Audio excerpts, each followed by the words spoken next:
The following episode of Dad vs. Daughter was made possible by a contribution from Asmodee. Hello and welcome to another episode of Dad vs. Daughter. I'm Tim the Dad. I'm Megan the daughter. Megan, what are we doing today? We are going to be reviewing the Marvel Champions, the Mad Titan Shadow expansion, and this is from Fantasy Flight and Asmodee. Yeah, because this is another campaign expansion. So we have 5 villains. So what we're going to do is we're going to walk you through each one of the villains, kind of talk about what they do, and then we're going to talk about the set as a whole. So check it out.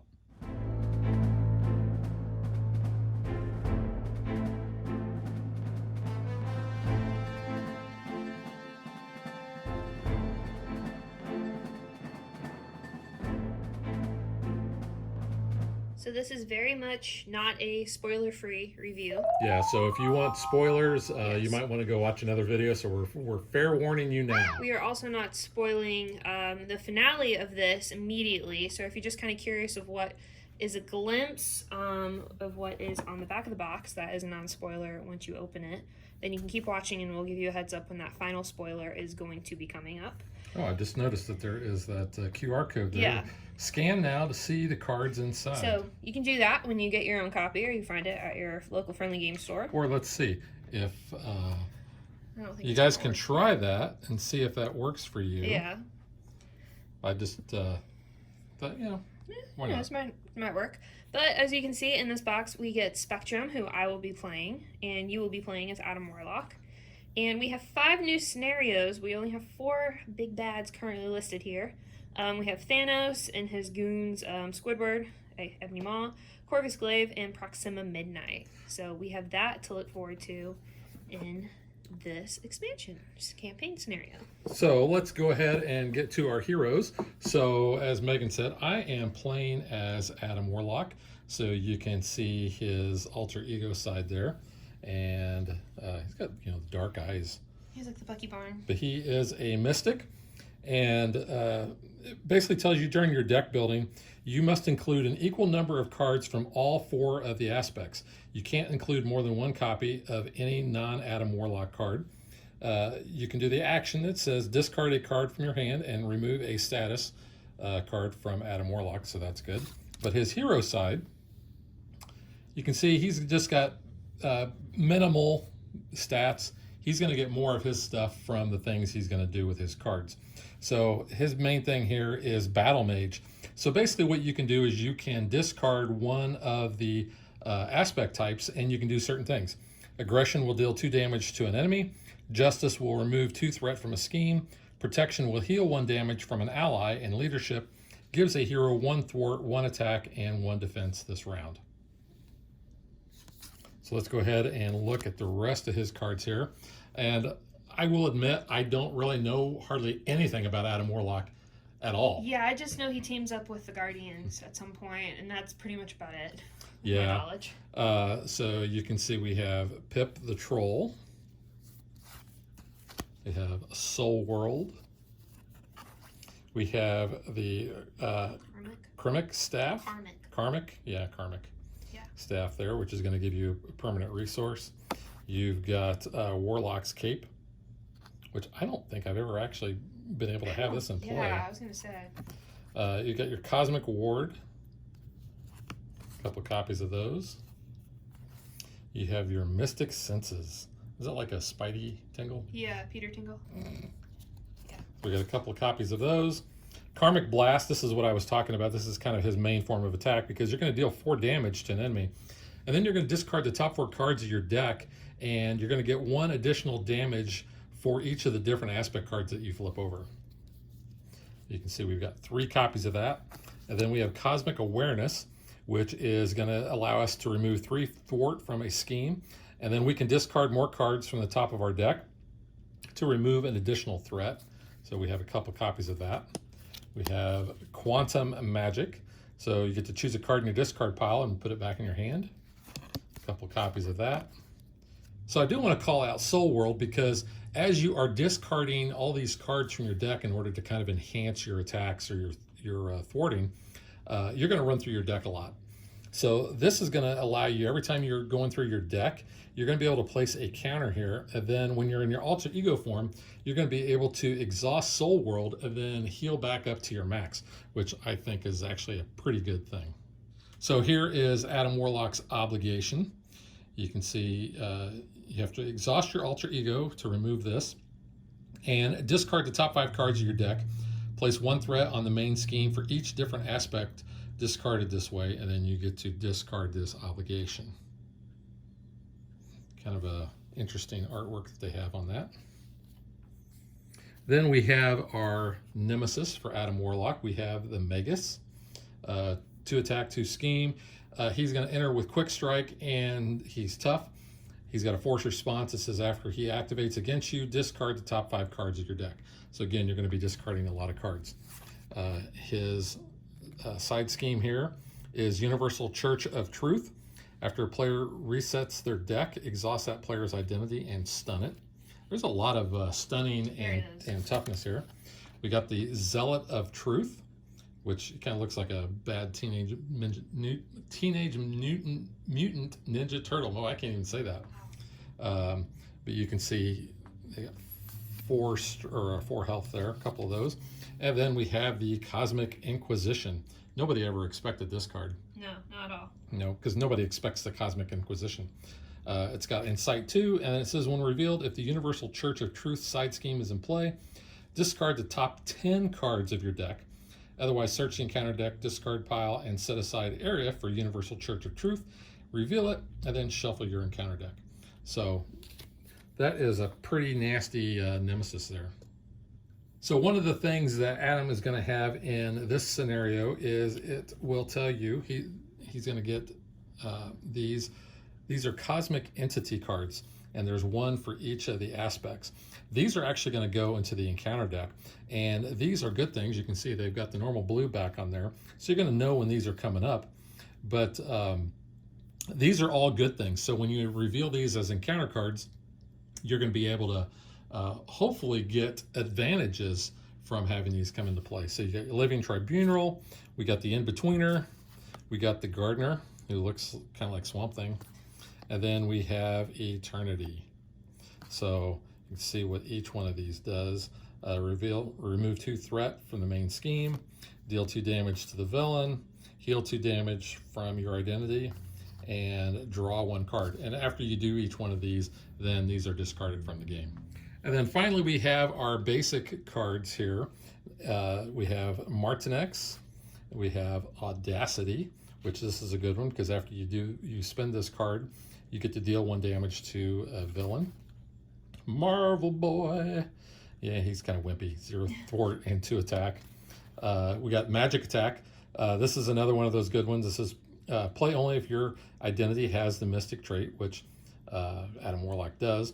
But choose an enemy and discard up to 5 cards from the top of your deck. Deal 1 damage to the enemy for each card discarded that way. Then we have some common ones. There's the good old uppercut. We've got Counter Punch, Shield Spell, which I really like. This one, it's going to allow you to basically discard cards off the top of your deck in order to kind of get rid of damage. We got Charlie 27. We got Preservation, Armored Vest, the Zone of Silence, which is like the Cone of Silence, I guess. Determination, For Justice, which we use this card a lot because it gets rid of 3 threat and 4 if you're using a molecular resource. We got Quasar, which again, I'm not familiar with Quasar. We got Heroic Intuition, and we have Innovation. Major Victory, again, I don't know him, but he's got Cap Shield. We have a Summoning Spell, which is going to allow you to go through your discard pile and get an ally.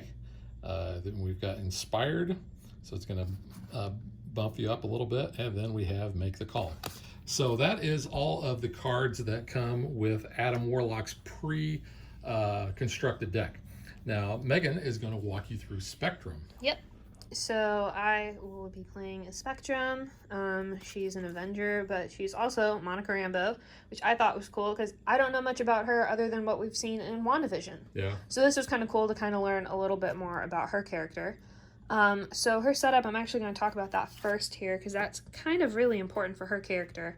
when you flip her to her hero form here, you get these type of energies. They're face down, so when you flip, you're just going to pull one of them, and then that is the energy you start with. There are a bunch of different cards that allow you to change energy forms, but she has Photon, Gamma, and Pulsar. Pulsar lets you defend for +2, Gamma is 2 attack, and Photon is +2 thwart. So very good things to have. Different cards can trigger with depending on what energy form you're in. And these are permanent upgrades, so these cannot like get discarded with anything the villains will do. But whenever you flip back to your alter ego, these turn back over, and then you have to restart with getting all of those energy forms up again. That's pretty cool for her. So her deck that we get, we start off with Blue Marvel, who I do not know anything about. So you have energy duplication. So exhaust this card, generate the printed resource of your face-up energy form upgrade. So we have a couple of those. Gamma Blast, which is awesome. I love this card. Yeah, so you change into Gamma form and you can deal 7 damage to an enemy. And if you're already in Gamma form, this gains overkill, so that's nice. So we have 3 of those. Photon Speed allows you to remove 4 threat from a scheme. You don't have to worry about crisis icons if you're already in Photon form. And then Pulsar is for defense, so if you're in the Pulsar energy form, you can ready Spectrum, and if you're already in Pulsar form, you can gain Retaliate 1. So a couple of those there. And Speed of Light, which is great to have. You get 3 of these. You can change energy forms for free, and then you draw 1 card. Plus that card doesn't cost you anything to play. Yeah, exactly. So that works if you have one of these in your hand and you really need to get those out. So then her obligation is Loss of Control. So you exhaust her, remove this from the game. So very simple card there. Her Spectrum nemesis is Radioactive Man, who looks like Dr. Midnight. Or Manhattan, I thought. Oh, man. I'm thinking of Watchmen. Yeah, Watchmen. Yeah. I hated the Watchmen movie. Man, I had to study the book for a class, and it was a very interesting time. I will say that the Watchmen movie, in my opinion, is one of the worst movies I've ever seen. It's a very bad movie. The book was better if you're comparing it to the source material, but still not the best. Which is why I don't hardly give any credence to any movie Zack Snyder has written, directed, been involved with. Not a good time watching that after that class. But anyway, Radioactive Man has a force response. After he activates against you, you deal a damage to each character you control, so that goes along with your allies, which kind of sucks. So his side scheme is Reactor Meltdown, so it's priority 1. You have to deal damage to each friendly character in play. Then you also have Zap Power, so that is not good. You have 2 of those. And then Radioactive Blast, depends on which identity you're in, so you either put 2 threat or take 2 damage. And then Monica leads with the leadership trait because she ends up being a temporary leader of the Avengers, apparently. I learned. Did not know that. I was doing some reading, so that is what kind of deck she gets. So you get a couple of these different cards band together. Power Man, who gets 2 Chi counters on him, and they're for +2 attack for each Chi counter discarded this way. Was it Chi or Chi? Chai. Chai Rodriguez? I'm probably totally mispronouncing that. But yeah, so that's kind of cool. Again, I don't know who these people are. Yeah, Mass Attack, Kalu, I think. That's right. He's like a sorcerer, supreme type of guy, apparently. Again. And we apologize that we don't know This is what I'm getting from, characters. like, the fandom wikis. So, not totally valid. But we do know this guy. Yeah, we know Cap. Rogers. Yeah, and he's pretty good. He enters with Tough. If you have any other Avenger characters in play, his cost goes down by 1 because he's 6, so that's kind of good. So then a couple more of those. And then we have our basic cards. We have Avengers Tower, Ready to Rumble, The Mansion. We have Blade, who I just actually read about in a Spider-Man comic, so that was kind of interesting. Learn a little bit more about him, and then your regular Energy, Genius, and Strength. All right. So that is all for Monica. So that is our heroes, Adam Warlock and Spectrum. So now let's talk about each of the different villains. Well, maybe we should kind of get into the story. Okay, first. yeah, let's not get ahead of ourselves. That's the whole point, is this is a campaign, it's very story-driven. So yeah, we are dealing with here Mad Titan Shadow. What I love about this rulebook, it kind of breaks down everything. But just like with the Rise of the Red Skull, you have a little comic backstory, which I love. So, you know, Thanos here is trying to get all the Infinity Stones. We already know how this ends, but this is like one of the realities, I guess, that Doctor Strange saw. So this is why it's a little bit different than we see in the MCU movies. Well, maybe. And according to this little story, he already has 4 of the 6 stones. Yeah, so we're kind of screwed with that. But first of all, we're going up against Squidward, Ebony Maw. He's coming down, causing some havoc here. So we have our setup and all here. Yep. So let's show you Ebony Maw's cards as we're going through this. So just like all of our villains, he has 3. You can see he's Black Order and a Mystic. Decent stats. When Ebony Maw activates against you, remove an invocation counter from each spell card in your play area. He's all about the spells. The spells are in an environment card, and it reminds me of Absorbing Man that was in Rise of the Red Skull. Except these are kind of like delayed responses, so these are going to be put into play against you, and when you remove these counters, as soon as you remove the last one, it's going to fire off. So you can see there's his stage 1, there is his stage 2. And since we are really bad, and we never play against stage 3, which is the expert. Yeah, we're not experts. We at don't do all. the experts on these, and we still didn't end up with that many victories. Yeah. So then we have 2 main schemes here. We have Attack on Nowhere. Each player discards cards from the top of the encounter deck until a spell environment is discarded and puts into play in their play area. Then you're going to shuffle the encounter discard pile into the encounter deck. And of course, like all of them, they tell you how to do your normal setup on the back. Then we have the Power Stone. So this just says that if the stage is completed, the players are going to lose the game. So we are retrieving that from the collector on Nowhere. Nowhere. He's a real nowhere man. Okay. And then we have Fireball, and I want to think of Pitbull. Dun, dun, dun, dun, dun, dun. So you can see this is an environment, and it is a spell. So some of these are different. This one is going to have you put 4 invocation counters on it. Others are going to have you put 3, but it's going to deal 4 damage to your identity And it has when a you remove surge that. aspect. Yeah, Which is so never we good. These spells have surge. a couple copies of that. Then we have Manipulation, which we have. I almost didn't see him there. Because Drax is, Drax, he's kind of hidden. This has Surge, enters play with 2 on it, and then after this last one is removed, then you're going to discard 1 card at random from your hand, and you are confused, which is how I feel most of the time when I play this game. Yeah. Then we have Pacification, enters play with 3 invocation counters on it, and when the last one is taken off, you exhaust each upgrade you control, and you are stunned. Which these invocation counters really suck when you have multiple spells and they're all going to trigger at once. It's not a good time. So you have a couple of copies of those. Then you have Rumble Storm. Rubble, not Rumble. Rubble. I'm going to think of Rumble. Yeah. I have that card ready to rumble. You have Ready to Rumble. Yeah, you have Rumble. Yeah, so this is Rubble Storm. And it's going to come in with 3 invocation counters on it. After you remove the last one, you're going to deal 2 damage to each character you control. Not a good time. Yeah, that's not good. And you can see we have a couple copies of that. We have Agents of Thanos. So now we have a Treachery card. You're going to place 1 threat on the main scheme for each spell environment in your place. So yeah, when those things start adding up, that's not good. So you can see we have a couple copies of that. We have Channeling Trance. So when revealed, remove 1 invocation counter from each spell environment in your play. If you don't have any, then you're going to go get one. But yeah, that just kind of speeds up the little timer. And there are 3 copies of that. So not good. We have Abjuration. Sure. Yeah, we're going to attach this to Ebony. Prevent all damage to him.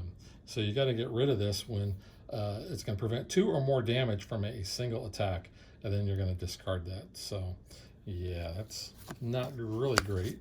And then we have the Restrained, attached to the friendly character with the highest attack and exhaust it. Attached character cannot ready, but you can spend resources and get rid of that. And then we have Reactor Overload, and I kept calling it Reactor Overlord. Yeah, I think, when you we were were playing that. When revealed, each player must choose to either take 2 damage or place 2 threat here, and that's not good. And a couple copies of that, and that is it for Ebony Maw. He also leads the Black Order. So we have these minions here. So we have the Black Dwarf, Super Giant, yeah. And then the side scheme here is the Black Order. So while a Black Order minion is in play, threat cannot be removed from this side scheme, which is bad because it makes us draw another encounter card. And then we have Blood to Spare. So when revealed, each minion engaged with the player activates against that player. And then each player who is not engaged with a minion searches the encounter deck, searches the encounter deck and discard pile for a Black Order minion and puts it into play, engaged with them, and then you shuffle the deck. So, not very good there. So, when you do this campaign setup here, you go ahead and record on either the back or you can print it off, you know what's going on. And then you kind of put secure the landing pad side scheme into play. Now, when we were setting up, we could not find this. We were like, we're missing a card. What did we do? It's because this game has a lot of cards that have double-sided. So this is the campaign deck. You can see there's 23 cards. But yeah, when we were looking and we're like, where is that card at? We're like missing a number. We're like so confused. Look on the back. Because once you defeat the Secure the Landing Pad card, you'll notice there's a lot of cards that are double-sided. Yes. We actually thought we were missing this card. We never thought to even check the back of the card. Yeah. Whatsoever. Well, like I said, we were just thumbing through the deck. Yeah. But yeah, remember, it's going to be on the back. Because once you defeat that, then you get Cosmo into your deck, so it's good to kind of look and double check your cards. Yeah. Don't be like us. And the problem is when Cosmo leaves play, remove him from the game. Gone. Bye Cosmo. It's very sad. But yeah, so once you win, you check your victory conditions here. So if you defeated that, you keep Cosmo as long as he hasn't been killed during this little adventure. If attack on Nowhere 1B was completed, you add Security Breach to the campaign pool, and then you move along.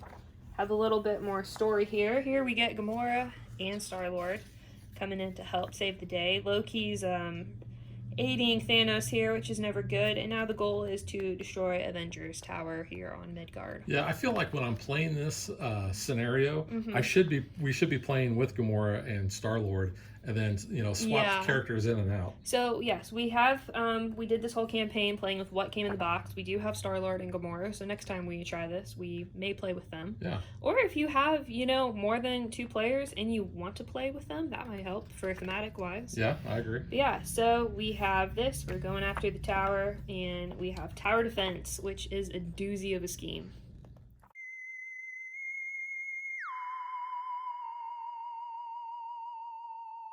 So we have a suggested play area for tower defense, which automatically looks daunting, very scary, and it's not fun at all to do this. Yeah. Because you have 2 schemes going on at once, because you have 2 villains, which is not fun at all. So I'll go ahead and let you explain who those are. We have Proxima Midnight and Corvis Glave we're going up against. Yeah, and just like any normal villain, they have their 3 stages.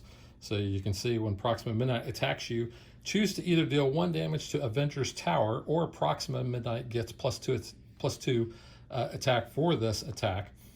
Here's the kicker. Proxima Midnight cannot be defeated while Corvis Glaive has any hit points remaining. So you have to balance kind of your attacks. So you can't just go heavy on one and then go to the other. You have to work together. You got to get rid of her. So like I said, she's got 3 stages. Of course, we never play with that last stage. Nope. And then we have Corvis Glaive here, which his force response is after he makes an undefended attack, discard the top card of the encounter deck, deal 1 damage to Avengers Tower for each boost icon on that card. Corvis Glaive cannot be defeated while Proxima Midnight has any hit points. So basically what you got to do is get all of their hit points gone on both of them at the same time, and then you can defeat them and go on to the next, because like I said, he has 3 different stages, very similar. They each have their own scheme, and you have to worry about protecting Avengers Tower. Yeah, and we'll talk about Avengers Tower here in a second, but you can see here is a main scheme. This is Under Siege. That's for Proxima. Yeah, and it'll tell you right there. It says when this stage would be completed, remove all threat from this stage instead. Then you're going to deal 6 times the number of player damage to Avengers Tower. That's not good. No. And Corvis Glaive is doing the same thing. So while she is going after the tower, you've got Corvis Glaive here. He is going to be doing some other bad stuff. With the armies of Thanos. Yeah, it says, when this stage would be completed, remove all threat from this stage instead. Then deal each player 1 face-down encounter card. So we're getting more encounter cards, and we don't necessarily like that. But here is Avengers Tower we've been talking about. So it has its own card in this, and this is double-sided because it says after damage is placed here, if there is at least 9 times the number of players damage here, remove all of it, then flip it over. So we're trying to protect the tower. This is a tower defense game. Yes. Yeah. That's why it's called tower defense. And you can see that it is damaged there, and it tells you that it's damaged.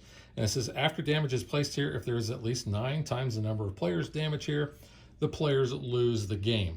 So it's not enough just to, normally you have to deal with that main scheme. Here you're trying to make sure that the tower is not lost.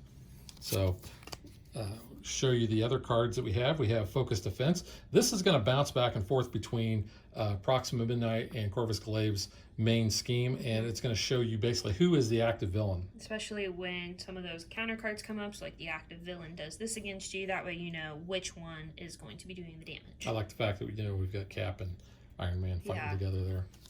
So then we have the Black Order Besieger. So you can see force response after Black Order Besieger engages you. Choose to either deal 1 damage to Avenger Tower or deal 2 damage to your identity. And there are several copies. There's 4 copies of those. And then we have Proxima's Spear. So this is going to attach to her. Take 1 damage, and you can spend resources and you can get rid of this, but it's going to add +1 attack. And it gives overkill and piercing. We have Corvis Glave, his weapon here. Attached to him, he gains retaliate, take 1 damage, and get rid of that by discarding those resources. We have Direct Assault. So this is going to attach to the villain who is not the active villain. So again, I was telling you about how that focused attack is going to be bouncing back and forth. So that's going to come into play there. When attached villain attacks, the attack gains ranged. If that attack defeats an ally, deal 3 damage to Avengers Tower. At the end of the attack, discard Direct Assault. So other ways that the tower can get hurt. So we have 2 copies of that. We have Proxima's Power. So when revealed, Proxima Midnight activates against you. And there's Scarlet Witch. So a couple copies of those. We have Corvis's Cunning. Corvis Glaive activates against you. Again, we've got a couple copies of that. Bound by Blood. That just sounds nasty. Heal 2 damage from each villain. Give each villain a tough status card. There are a lot of tough status cards getting placed, and I don't like that. And then we have Rain Fire. Deal 3 damage to Avengers Tower, and we have 2 copies of that as well. And then we have some more side schemes. We have City Under Attack, which has got the hinder effect on here per 1 times the number of players. The player who defeats this scheme gets to draw a card. So a couple copies of that. And that is all for tower defense. And they're also leading here the Black Order Infantry. So this is the Armies of Titan. So we have a couple copies of those, the Outriders, and then we have Landing Craft. So we have 2 of these side schemes. So when this is defeated, discard cards from the top of the encounter deck until a minion is discarded. Put the minion into play, engage with the player who defeated this side scheme. Yeah, that one really wasn't a lot of fun to play against. No, that was... But we did pretty good. We did decent. Yeah, we did better than some of the other ones. So when you move along, you also have to save the shawarma in this. Yeah, so... Which is very nice. This is one thing I do really like about this scenario is you have all these cards, and they're going to tell you when to bring certain cards into play. So we have Shawarma. So I love this card because not only does it tie it to the first Avengers movie, look at this. It generates 3 icons. Now you can only have 1 of these in your deck, but like you have those other cards that give you 2 resources. Yep. This gives you 3. Shawarma is awesome to have. So you have to save the shawarma place. If you successfully do that, you get to have a shawarma in your deck, which is very good. So then if Black Swan is not in the victory pile, you add her to the campaign pool. There is Black Swan. So if you don't defeat her, she comes back with a vengeance. Again, I don't know anything about her. Yeah, I don't either. And then if you remain with the Avengers Tower damaged, you record that, and that goes on moving forward. So with our next scenario here, we see we're all fighting all these bad guys.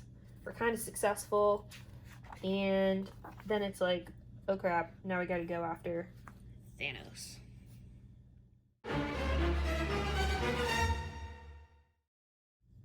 So we have the Mad Titan himself. You can see he's part of the Black Order. One scheme to attack. So there is his first one. He has Stalwart, so he cannot be stunned or confused. Be like dazed and confused. Yeah. All right. Force response. After the Infinity Stone deck runs out, give Thanos one face-down boost card. We're going to talk about the Infinity Stones here in just a minute, but I want to show off the rest of his cards. So you can see he is progressively getting stronger with each stage. And then here is the Infinity Stones. So when this is revealed, put the top card of the Infinity Stone deck into play, search the encounter deck for the Sanctuary side scheme and reveal it, and then you're going to shuffle the encounter card. So let's just go ahead and get through the rest of these, and then we're going to show you the stones. And if this one is completed, you lose the game. There is Sanctuary. That is the ship. It's got Hinder and Victory 1. So we're going to have a victory pile. So when these are defeated, that's going to go in the victory pile. Thanos cannot take damage, so you really got to get rid of this. When this is defeated, each player may spend up to 3 Punchy Fist resources from their hand. Deal 2 damage to Thanos for each one of those. Spent this way, this damage ignores the tough status card. So there's a way to kind of get around that, tough card, but that's key. And then we have Thanos' armor. This is an attachment. Yeah, so when he would take any damage, you're going to reduce that by 1, and then you can get rid of that by getting rid of those resources after attack. Then we have his helmet. Because, you know, you're supposed to go for the head, so he's trying to protect it a little bit. It is. You're right. He gains retaliate there. And again, you can get rid of that. I think most of the attachments, I think you can get rid of. Then we have Master of the Stones. He's got some stones, doesn't he? His Forced Interrupt is when he activates, put the top card of the Infinity deck into play. At the end of this activation, discard Master of the Stones. So there's 2 copies of that. We have Avatar of Death, because, you know, he is blue. He's purple. He's Navi. Well, he's kind of blue there because he's sad. He has feelings. Not really. Yeah. So he's just mad. That's his only feeling. He is mad. He's always mad. Yeah. When he's revealed in Alter Ego, Thanos schemes, and if it's a hero, he attacks you and gains Overkill and Piercing. There's a couple copies of those. We have the Deviant Syndrome. He's got Incite 1, and then when he's revealed, give Thanos a tough status card. If you can't, because he already has one, then place 2 threat on the main scheme. So a couple of copies of that as well. And then I am inevitable. When revealed, give Thanos 1 face-down boost card. And then the boost on there, discard the top card of the Infinity Stone deck. Apply its boost icons for this activation as if it were a boost card. So a couple of those. And then here we go. He's mad, but he's kind of grinning. You grin and bear it, I guess. When revealed, put the top card of the Infinity Stone deck into play. And you can see the boost. If damage from this attack defeats an ally, put the top card of the Infinity Stone deck into play. So lots of ways, a couple copies of that those Infinity Stones are going to come into play. This is not good. No. Here is his throne. Titan's throne. That does not look like a toilet. Wrong throne. Wrong throne. When defeated, choose and discard an Infinity Stone from play. That's not bad. This is not good. It's the Amplify. Yeah, this is Amplify, and that means that you're going to add you're going to add a icon whenever you basically are going to flip that over. And it does spell that out in the book on the first page. Very first page, yep. So you Amplify icon increases the number of boost icons on boost cards. So not good to have. Yeah, so that is all of Thanos deck. Now, Megan, you have the Infinity Stones, which you're going to start with the Infinity Gauntlet that Thanos is going to start with here, which is going to give you +1 scheme and +1 attack, but this is going to activate the stones. So we have a small little deck of all the stones that each do something a little bit different. So we have the Mind Stone, which you're confused, and if you're already confused, like we normally are playing this game, you discard 1 card at random from your hand, and then you discard that. And with the Power Stone, you are stunned, and if you're already stunned, you take 3 damage. Reality Stone, you discard an ally, upgrade, or support you control. I do not like that one. No. Soul Stone, heal 3 damage from the villain and then give it a face down boost card. Space Stone, you discard cards from the top of the encounter deck until a minion is discarded. Then you put that engaged with you. I really hate that because that cycles through your deck quicker. And then the Time Stone, you discard the top 4 cards of your deck, place 1 threat on the main scheme for each different card type discarded this way. So, not good things with this little deck. Yeah, and those are going to activate before he attacks you or schemes. Yeah, and Thanos also leads his children, the children of Thanos. So you have Corvis, Glave, Proxima, Midnight, Ebony Maw. So these guys don't go away.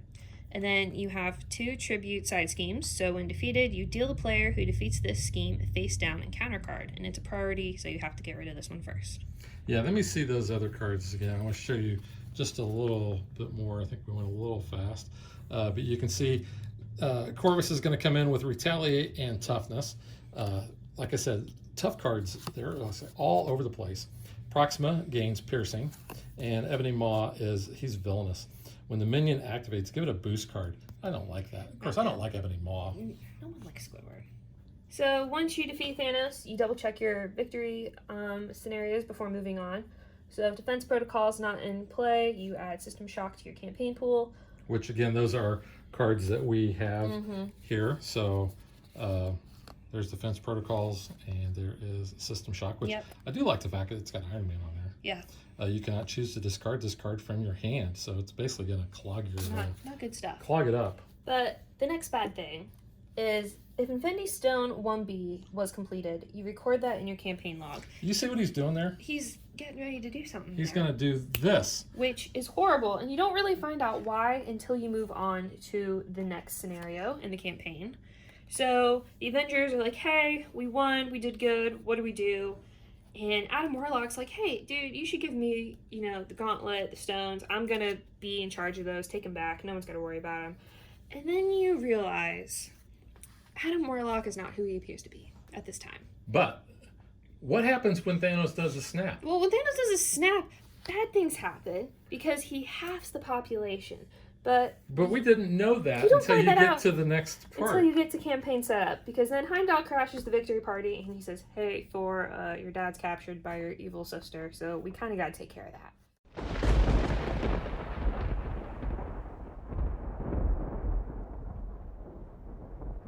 Because as you jump into Hela, you find out you lose half of your hero deck. Yeah. Because of the snap. And you don't know what cards you're going to lose. You are shuffling it up, and then you have it, and you hope that you kept all of your good cards. I just wanted to make sure I kept my shawarma, and I lost it. I somehow always kept my shawarma, which I was very happy about. But when you get to Hela, you're half capacity because you're tired. You just wanted to party with the Avengers, and then Heimdall comes in, and you're like, bro, just give me a break. Now, the thing with Hela is she only has one stage. Because you can't kill the goddess of death. But she does have, so this is the normal, and then you have your expert. So you can't kill her. Normal is just 1 scheme, 1 attack. Expert is 2 scheme, 2 attack. But Hela gets +1 scheme and +1 attack, +2 times the number of player hit points for each side scheme in the victory display. When Hela is defeated, if Odin is not attached to the main scheme, you will win the game. We're going to talk about that in a minute. But when basically you would defeat her, you're going to flip her over, and she's wounded. Yeah. She's hurt. It says Hela cannot be defeated. Force response is after a side scheme is defeated, flip Hela to her mystic side. She's going to flip back. Yep. So, yeah, that's not good. No. So, talking about Odin, here is the main scheme here. We have captured Odin's Torment. So when Hela would be defeated, if Odin is attached to this scheme, discard each attachment from Hela and flip her to her wounded side instead. And then if this scheme is completed, the players lose the game. Yeah. So we have to save Odin now at this point. Yeah, I'm going to show you Odin's card. So there's Odin. He's tired looking. He does look a little tired. He's tormented. So again, this is a double-sided card. You can see he is captive there. And if Odin leaves play, the players lose the game. So you want to make sure you protect Odin at all costs. But there is Odin when he is ready to kick butt. He is a king. So he goes up in stats. And the first player gains control of Odin. Odin cannot have encounter cards attached and does not count against the ally limit. When Odin leaves play, remove him from the game. So you lose if he goes out, but you don't if this happens. But you would just lose him, so he'd be gone. And then we have some cards that we are going to put into play, and some we're going to put aside. So you can see, and I'm not even going to try to pronounce it because I know I'm going to just butcher it. Ginepahelier. Yeah. Sure. So this is going to come into play to start. You're going to see you get hindered 1 times the number of players. We're 2 in the victory pile. When defeated, the first player reveals this next one that I cannot pronounce, and Scourge, which we know Scourge. We know Scourge. I've talked to Scourge. And puts them into play. Deal each other player 1 face down encounter card. But when this is going to come out with Garm. Yeah, Garm he comes in with tough. He's got victory 2, and he engages the first player. Threat cannot be removed from what you said earlier. Yeah. So when he comes out, you got to get rid of him before you can start getting rid of threat off of that scheme. But once you defeat this scheme, Jalabrew, close enough, comes out, and that is the next side scheme. Yeah, there's Scourge who's going to come out. Again, he comes in with toughness. He's victory 3, 5 times the number of players. I mean, that was 10 that we had to deal with. 1 scheme, but 3 attack. Threat cannot be removed from that side scheme. And he engages the first player. And he gets piercing. So when you reveal this side scheme, though, you also get this side scheme. And you also get Nidhogg to come out. Right there. And then, so the first player that detaches Odin from the main scheme then takes control of him into his allies. And then you deal each player 1 face down encounter card, and you get +1 encounter card there until you defeat the side scheme. Yeah. Very, very bad stuff happening here. All right. So then the rest of Hela's cards here, we have the Night Sword. Hela is going to gain piercing, and you're going to attach this to her when it comes out. You can see here's her crown, because I always thought that was so weird, especially in the movie. She's kind of slicking her hair back. I thought that was cool. And that comes back. It's just like, that's very cool. She's magical. Weird. She can do that. She's weird. After Hela schemes, give her a face down boost card. Then we have her cloak. You think she needs a dagger, for cloak and dagger. Cloak and dagger. She's going to gain stalwart. I mean, love is a dagger. They said that in Loki. Yeah. So then we have Hela's Domain. Place 1 threat on the main scheme. Place 1 additional threat on the main scheme for each side scheme in the victory display. So we have 2 copies of that. We have the Queen of Hell. When revealed, Hela schemes. Place 1 threat on each side scheme. And in the hero form, Hela attacks you. Place 1 threat on each side scheme. That's not good. A couple copies of that. Then we have, I like the art on this card. We have the Waste of Niflheim. I want to say Sniffleheim. Do you think you might get the sniffles in the cold? You might. Take 1 indirect damage. Take 1 additional indirect damage for each side scheme in the victory display. Card gains boost equal to the number of side schemes in the victory pile. Yeah. So a couple copies of that. Yeah. And she leads the Legions of Hell.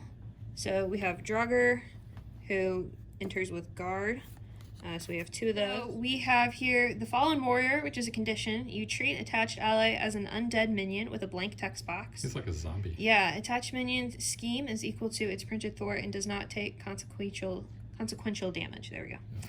So we have a couple of those, and no place for the living. So when revealed, each player must choose to either discard the upgrade or support they control with the highest cost, or take damage equal to the total number of upgrades and supports they control.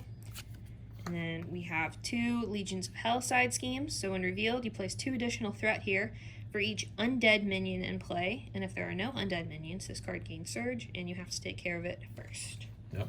Not a good time. So with this setup, with this campaign, you have the Norn Stone side scheme, which is this. And this kind of helps you a little bit get Odin out. Yeah, and again, this one is double-sided. So when you are able to complete that, you can see you're going to retrieve Odin's armor. So then you can make him all powerful, all father. All father. So each player then is going to get one of these Norn Stones. I want to say Nordstrom. Nordstrom's, yeah. Nordstone. There's 4 copies of that in there. Again, this is double-sided. You can see permanent and setup. Your hero is going to get a thwart attack and +1 defense. hero action, ready your hero, and then flip this card over. So the flip side is basically the same thing there, except when you're an alter ego, you can exhaust your stone to heal 1 damage from your identity.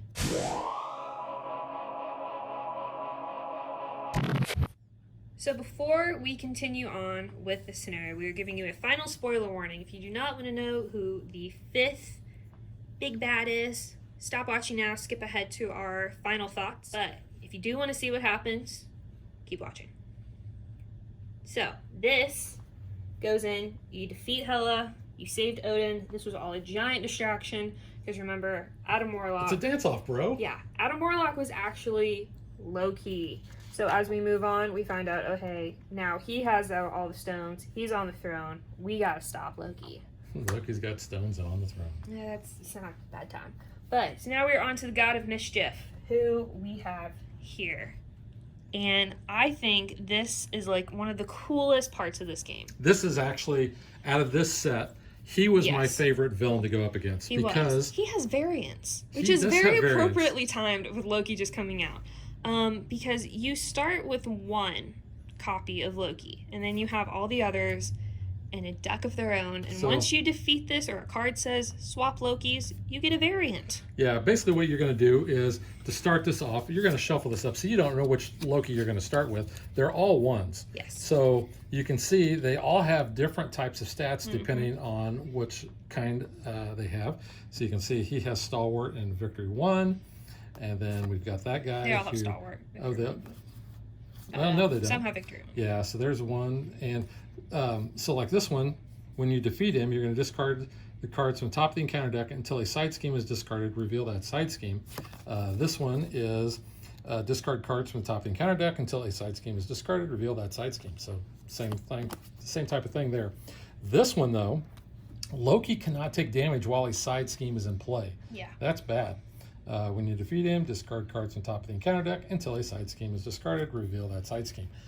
And like I said, whenever you defeat one of these Lokis, you're basically going to shuffle up from the Loki deck and you're going to choose another one.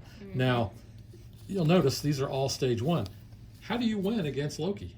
So you get to decide how many Lokis you are going to defeat. Yes. Now, we are very casual players.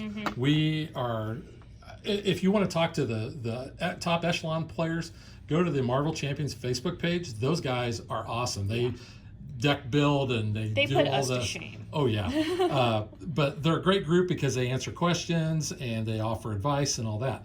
But we're not. No, so listed here, We are rookies. it says winning the game in modular difficulty, which is really nice because we have rookie mode, which is 1 version. You wanted to say Wookiee, didn't Wookiee, you? I did, yeah. Standard mode is 2, expert is 3, and if you're awesome and you want to take them all, you have heroic mode and you have 4 versions of Loki you must defeat. But if you wanted to You're go not that. godlike, I guess you could defeat all I mean, 5 if of you them. really want to go there, but we're not there. No. But the one thing I like about this is, even though in our game we were only defeating 1 Loki, They all kind of came up. they all came up because pretty much something would happen and we'd have to swap him out. So we got a chance to see all of them in play. Yeah.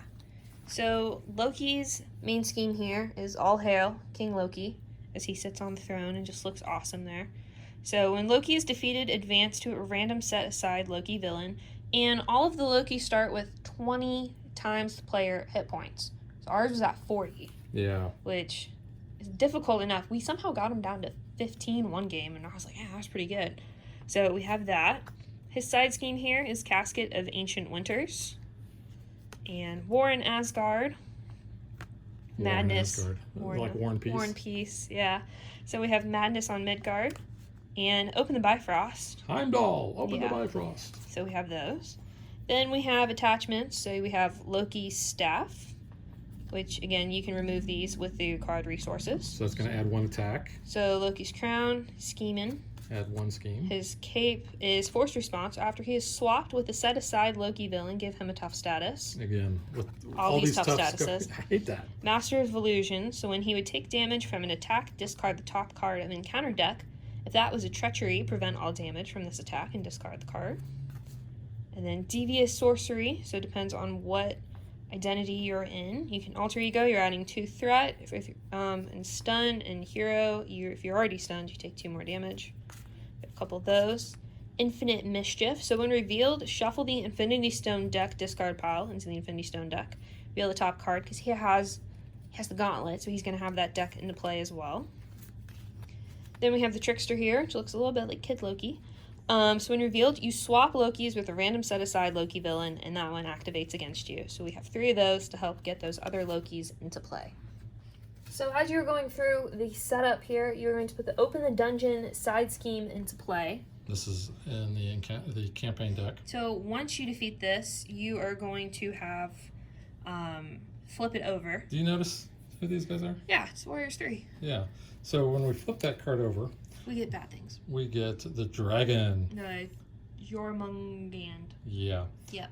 When Loki is defeated, remove this card from the game. But, like I said, you're going to rescue people from the dungeons. And we have the Warriors Lady 3. Sif and the Warriors 3. Yes. So we're going to be able to choose which one of these is going to go into the dungeon. Each one has its own stats that are a little different. So Lady Sif, 2 thwart, 2 attack, spend a punch resource, and ready her. We have Fandral, who you always picked. I love Fandral. When Fandral uses his basic thwart, ignore any crisis icons that are in place. So he can basically thwart anything he wants. Does he look like Oliver Queen? Yeah, I think so. Yeah, but he's also been played by 2 actors in the movies too. That is true. We got Hogun. His attacks gain piercing. You can see he's not very good at thwarting, but he's pretty good at attacking. Yeah. And then the guy that I always chose was Volstagg. I love Volstagg. He's just got basic attack, but he's got 5 health. He gets retaliate and he gets toughness too. So you're going to get those cards. And then I think the last card that I haven't showed in the campaign deck. And it deck, gets put into setup here. Yeah, this is going to go into the encounter deck. So summoned back. Yeah. This is going to come in, I think, with both Hela and with Loki.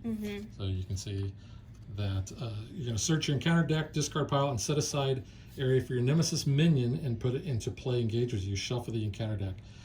Don't like that because that's like the one that we have in the standard one that has a picture of Spidey on it. Shadows of the Past, kind of. Yeah. Yeah. So Loki also is teaming up here with the Enchantress. So when revealed, you search the encounter deck discard pile and set aside area for a copy of Seduced. And that is Seduced. And then you attach it to your identity. So we have 2 copies of those. You cannot make basic attacks or play attack events. And if you're in the alter ego, you can spend those resources to discard this card. And the Enchantress also gets Beguiled.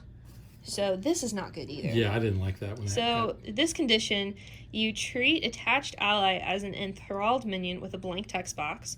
And then you attach minion scheme is equal to its printed thwart, and it does not take consequential damage. I cannot say that word today. But yeah, so not a good time when those come out. Now, let's take a closer look at the Enchanted cards because I noticed, I noticed her pants. Her pants, look like Sylvie's sleeves in Loki because they kind of merge some of those characters. So yeah, kind of just nice for us to notice that. And then Loki also has his dad here. We got Laufey. So he comes in with a tough, which is never good. And he's 6. He's 6. Yeah, after he attacks and damages a character, it's going to stun that because he's big not bad. Good. So then we have 2 Frost Giant minions here. They enter with tough as well. Everybody's tough. I know, yeah. And then we have poor Volstagg. This was what was 2 Frozen. So thematic because I had Volstagg and then he got frozen.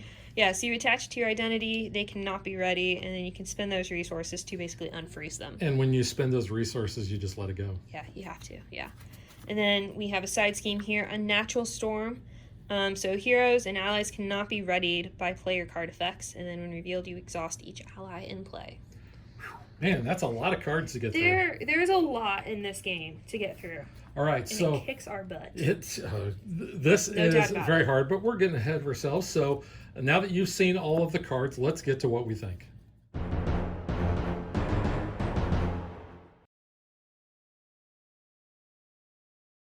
As I said before, this is tough. This is so tough. We thought Rise of Red Skull was hard. Which it is for us.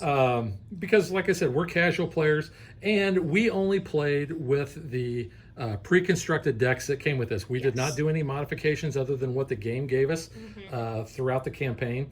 So that could be a little bit of it. Yeah. But don't worry too much about our gameplay experience, because I'm sure yours is going to be Very lot different, and you're probably going to play it a lot better than we did. Yes. That being said, I really enjoy the cards that are in this. You know, this tower defense, that was a good that was scheme. one of the hardest ones I think we've had. But I think it was very interesting too. Like, so I can appreciate like the game style of it, like having the 2 different side schemes, having the 2 different nemesises. Like that was very interesting to me. Yeah. And then of course the whole, you know, the Infinity Stones when Thanos came out. Snaps. I hated the snap because we didn't feel so good. essentially at least this is how we played it. When we advanced to the next level, what we would do is we would put all the cards back in our deck, shuffle them up, and then the setup tells you, hey, if 1B happened, then shuffle your deck and lose half. Yeah. So, you know, I was going through my deck like crazy because I'm cycling cards anyway. You have less cards, I think, in your deck too compared to mine. 'Cause I don't feel like I went through my deck quite as much. But you have, He has 15, you have so cards it's all the same. that would make you cycle your deck more. Yes. So that's where I think you were getting more of those encounter cards than I was. Well, and that's why having the that Soul World card, that is so important to get out there, because yeah. that's going to allow you to heal, you know, all your health. Story-wise, though, I liked this one a little bit better than Red Skull, and maybe it's just because Zola wasn't in this one. Yeah. 'Cause I'm still triggered after that encounter. But no, I think the story was good. It kind of merged a couple of the MCU movies and kind of made their own little campaign here.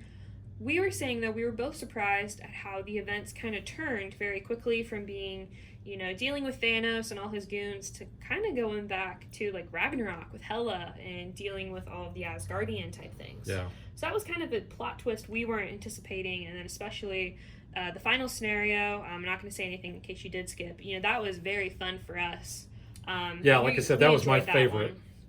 one. But yeah, so that was kind of a nice ending, I think, especially with everything going on currently in like the MCU world, which we are way more familiar with than the comic world. But yeah, overall, I think this was really good. Again, we kind of suck at it because we were casual players. If you guys play with other characters and build your decks, I'm sure you'll have much better luck than we will. And like I said, if you're struggling with anything about playing the game or you have questions, Join the Facebook group. Join the Marvel Champions Facebook group, because, like I said, that group over there, they're more than willing to help. They share things. I can't say enough about those guys. I've asked questions there. I've gotten answers. I've answered some questions because there's all different levels of players that are there. Yeah. From the players that are just starting out and like, how does this card work? What's the timing of this? Those guys are those people are great. Could be gross. I don't, like I said, the last villain that we had is my favorite. Probably my next favorite is Hela. Yeah. Just because she was kind of unique. You've got to basically. Can't kill her. Yeah, you can't. She's going to get hurt. Yeah. She comes right back. You've got something very thematic. You're trying to rescue Odin. Yeah. Which I thought was really good. Tower defense felt very thematic, but it reminded me a lot of Avengers 1. Trying to keep that. Again, you had Shawarma thrown in there. Yeah, I did like that. So that was cool, but you had the villains from Infinity War, which I think was kind of interesting. So again, it's kind of a combination of all of these movies that we know and love kind of thrown into this card game. Yeah. We did encounter some rules questions because this is my negative about the game. And this isn't just this set. This is kind of overall is that the rules, I mean, and I realize that this has been updated, and we consult the internet for a lot of rules updates. BGG forums and, the legendary forums and everything. But legendary champions. There are certain things that happened with this that were not spelled out in the rule book. It is a little vague So sometimes. we kind of had to interpret it on our own what it actually meant. Especially since we got this before a lot of other people, so we can't talk about we really didn't have anybody to ask. Yeah. But yeah, so there is some ambiguities in here that is a negative. I wish that they would clear that up. And I think that as more players happen to play this, those questions are going to be answered. They're going to be published. like you said, we just kind of we've had this for just a little bit. We've played through it. We've made our own assumptions because we can't post online. Yeah, not yet. And ask now our we questions. Can, now we can. At the time of filming, we couldn't. But yeah, so again, like I said, that's my only really negative about that. Well, also the fact that this is hard. Do not, if you're an entry level player, do not start with this. Well, I also have like a small complaint, and this is something I think I've said before. I want a card list attached in the rulebook somewhere. And maybe it doesn't happen like in this campaign scenario until you get to that campaign. It lists them out, what number they are. Because when we were looking for that scheme on the back of Cosmos, we probably spent like 10 minutes looking through all the cards, trying to find it. And it would be nice if we could have said, hey, it's in the basic campaign deck, just turn it over. Yeah, please don't do what we did. And look for and maybe, because this is what we were doing. Like, it never even occurred to me to flip it over and see that, oh, there's a bunch of cards that are, double-sided. So that's a very minor thing. I know when you play with the base game, sometimes they have those like, hey, this is how you pre-construct your deck cards, which I kind of like. And it tells you, specifically what cards are in this pre-constructed deck. I kind of wish that was a thing just in general for all of the decks and different aspects of cards. Yeah, I agree. And I think with the campaign expansions, those are not included like they normally are with the hero decks. So, but yeah, again, that's kind of a minor thing. What do you think about the art? I like it. It is like, kind of comic book art, which I think is cool. And then, on the bottom of some of them, it does tell you who the artist is in very fine print, which I like. So nod to those artists. So one of the things I noticed as we were playing through this, that we kind of have a little color coding. I didn't really catch that in others. Like Thanos has got the yellow, Hela's got the green. That's how it is in like most of them. Is it? I guess I just never noticed it even goes with your cards. Yours have like a red and black background. That is true. So, everything's color-coded. That's how it is. But no, I think this is cool artwork-wise. I think it's visually cool. Some of the art, I was even recognizing from when we've played some Marvel Legendary. Some of the art was the same, kind of like with the Warriors 3. Very similar. Very similar art. And again, it's probably taken from the comics, so it's very, accurate from the source material.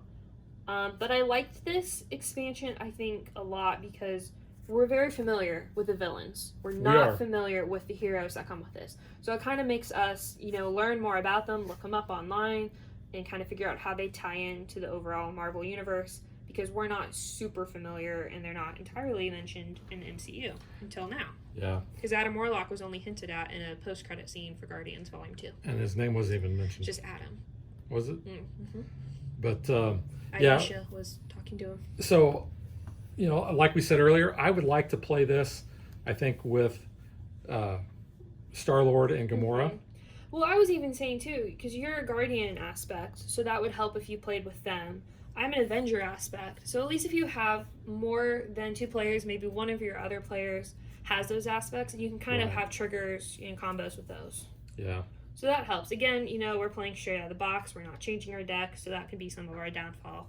Oh, I'm sure that is, because I don't think we can really successfully win without changing the deck and getting better characters. I don't know. We couldn't. We're just not good. Because we suck. We enjoy the game, though, despite sucking. Yeah, we are average, and we know that this game is going to kick us in the teeth.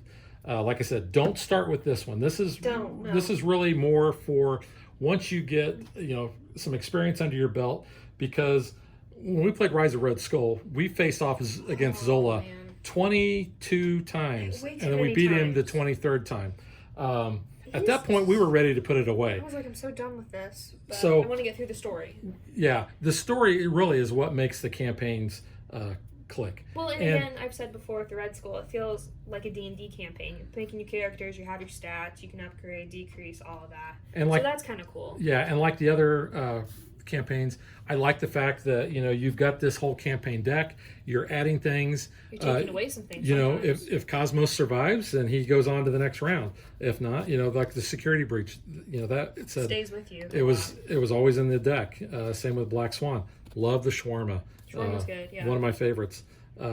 This one we never actually had come up. The defense protocols, where we had system shock, which is probably a good thing, because I think we were already hurting. We were hurting, way too much. But I do like the fact that we do have Lady Sif and the Warriors 3 in there.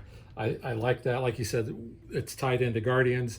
It's tied into Ragnarok. So, you know, we Again, kind of have the those MCU things. movies that we're familiar Yes. with. And as I'm slowly getting more into the comics, I'm learning a little bit more too. So Yeah. it's very cool. All right, so that is Marvel Champions, the Mad Titans Shadow Campaign expansion. Yes.